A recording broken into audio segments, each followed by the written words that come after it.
Hello viewers, my name is Adam. I'm Aaron. This is Siki Media Productions bring you another ranking video. Wow, we've done quite a few of these. Yep. We're going down the fandoms at this point. And it just so happens that this time we're going to take a stop or a detour with the giant monsters. Yes, and the one that's the most famous of them all, Godzilla. Oh my god. Franchises that we're not strangers to this channel. We've got a couple of videos, mostly in the MonsterVerse era. Very much so. I got a previous video doing a top 10 list. But this is gonna be like the mega upgrade. As in this video, we'll be ranking all the Godzilla movies that has been theatrically released that features Godzilla. So there's going to be no animated features that's going to be on this list. No animated series. Yeah, you're right. Because you'll see we're factoring the anime trilogy because that was theatrically released in Japan. Yeah, you're right. We're not going to factor in any other animated series from the Hanna-Barbera or the 1998, or we're going to do any live action shows. At the time of this video, the newly released upcoming Apple TV Plus's MonsterVerse series, which actually is going to be very interesting. I mean, this is going to be the first time, at least over here, that such a project is being taken on, especially with the King of the Monsters. Yeah. Fingers crossed that works out. But also the one other main thing that I'll discuss before we get into this video. We're only going to be factoring the original releases of these films. So we're not going to be just factoring any of the Americanizations of films like the very first one, what was named Godzilla King of the Monsters. Even though that may be the very first, time that somebody was, or that individuals in the Western world may have got introduced to the King of the Monsters. With great respect, we're trying to stay towards the roots here. So we're going to only in this particular case, you're going to see Godzilla, which was released in Japan. So with all that said, let's start with the ranking of the list. And as you see on the screen, these are what we consider the worst Godzilla films. Whew. Definitely going to get probably a little bit of slack on this one, but to be honest with you, you want to be true towards the quality of these of the films of the series. These are here for a reason. Yes. King Kong vs. Godzilla is on this list. That's a favorite of a lot in the community, Godzilla fandom, Very and much also probably some other people. We do have a certain bias when it comes to our favorite type of Godzilla movies, and that's when Godzilla is taken seriously. Very much. I mean, don't get me wrong. The Godzilla franchise spans multiple different kinds of tones throughout the series, and we understand that some of it intends to be on a more lighthearted or comedic side of certain aspects. That's fine. That's completely justified. But here's the thing: when we say these, because there's going to be some that you also be considered silly yourself on higher up the list. But when we want to take a perspective as if this is going to be the first time somebody else is going to be going into this series. These are like ones that either A, they're just flat out boring, or for B, they're the reason why the kaiju genre in of itself is kind of a joke. And that's such a huge thing, especially over here in the Western world, where most people don't tend to give monster films the time of day because they feel as though they are just silly genre-specific niche films that only die-hard fans or individuals who don't really take movies seriously. I'm like, Godzilla is an icon for a reason. He lays the foundation for multiple films and genres going forward, and deserves your respect. So these films didn't necessarily do the King of the Monsters any justice, and that's why they're here. Yes. And moving forward with the so this is the bigger, longer list. Maybe because, to be honest here, most of them are just okay. Godzilla films, they tend to follow a very basic formula. And a lot of times, and a lot of the films, they do follow that, and there's not nothing wrong with a formula because formulas are what make franchises work. Generally, we're talking about Godzilla comes across a big threat and he has to fight them. Yeah. This okay list, you can see basically every Godzilla era from the Showa, Heisei, Millennium, and the Raya era, and also some Americans made ones are in the okay factor. One of the ones that we just talked about for the Americanization of Godzilla 2024 is on the okay section. One of the best films that ever had one of the most creative marketing campaigns ever made. But when it comes to the show, when the film was actually released, look, hey. when you name your movie after the title character that everybody is paying dishing out their money to go see, it doesn't help when that character doesn't show up nearly enough in the film itself. Or it's even much more harmful when, even though that Godzilla barely has a current stomach in all of his films. That's going to be a fact. Exactly. But he's usually a core focus of that. Like a good portion of the Heisei airs on the okay section because even though it did reboot the series to be more serious, something that we like, that one really does follow a good straight formula. Yeah, it's like really you can just substitute anything that's going on in one of those films, and it's like you'll understand vaguely what's going on. Yes, despite the fact that it does have a slight that era has more of a continuity, but even then that continuity gets thrown out the window third film in because of time travel shenanigans. And let's just say that there are good and even great films in the Heisei area where we get to, Yeah, but for the majority of them, they're just there. But yeah, let's go on to some of those good ones. That was right. That Showa era, that brings in good, warmful memories for a lot of people, and a lot of times, a lot of people will say the Showa era is basically the best era still. 10-1, starting off from what you see on the good section here. One of my favorites is Destroy All Monsters. I really like this film.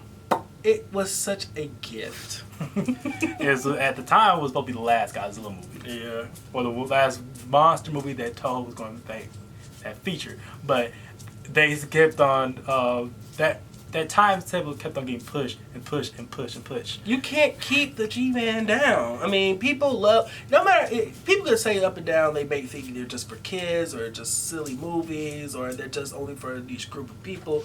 At the end of the day, everybody loves Godzilla. Destroy All Monsters is like a good upgrade from the one that's also on this list, like Ghidorah the Three-Headed Monster, which is the first debut, which basically can act like the precursor. And that was also at the time was going to be the last one. That's like a theme on this whole aspect. It's like you always think you're just going to end up like, nah, we got to come back. Let's talk about Shin Godzilla because that's something that me and him actually have mixed feelings on. When we heard that movie was coming out, we definitely went ahead and said, yeah, we was going to watch that one in theaters. One, because unlike the 2014 film that was produced over here, that was an American-made production. This one was a Japanese release, and that we desperately wanted to try and get our hands on to actually go out and watch because we missed our opportunity with another another release to America from Japan. That's also in the good section. Godzilla 2000s. And we really wanted to watch that one, but we missed our opportunity. We were too young, and it just wasn't enough time. But with Shin Godzilla, I appreciate the uniqueness of that film. In fact, the whole Raya era, not to be confused with the MonsterVerse, because that's a difference. The Raya era of Godzilla content has been what we would describe as experimental theater. We're talking when we go that way, they were trying some really out there concepts to be playing with the King of the Monsters, and it varied wildly and quality depending on who you're talking to. The Godzilla anime trilogy, what we put on the bad list,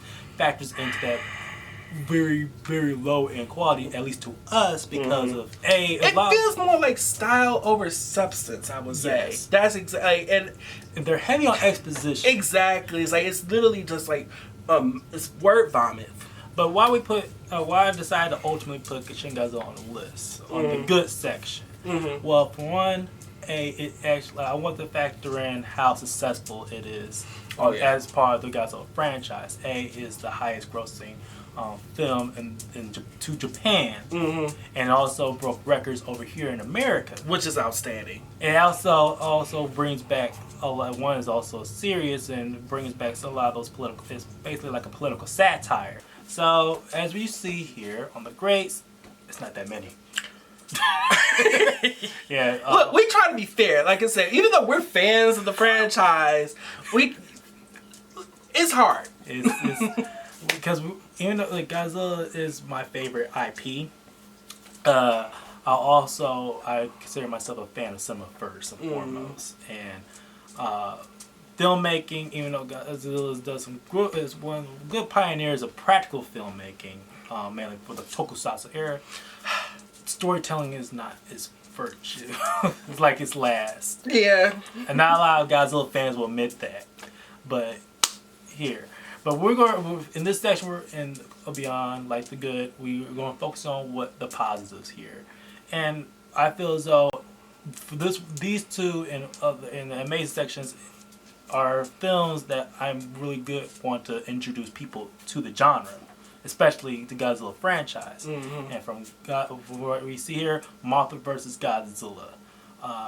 Basically a crossover film. The first it's the second major crossover film in the Toho MonsterVerse area, back in the Showa era, because King Kong is also technically like a crossover. I always feel as though many of the movies that involves the Queen monsters, Mothra, and Godzilla being in the same film together usually always has some form of a good, general mix to them, and people really know how to really mix those two together. Yeah, it's like the beauty and the huge angry giant. It complements each other. But also, it's always good to see when Godzilla is taken as an antagonist. Is always a good sign. Yeah. Actually. I mean, look, I love when when Godzilla can be the hero here and there, but I feel as though Godzilla's main what makes him really stand out is that he's not just one thing all the time. He can be the hero, he can be the villain, or he could just be the force of nature that's here to punish or direct in the right path.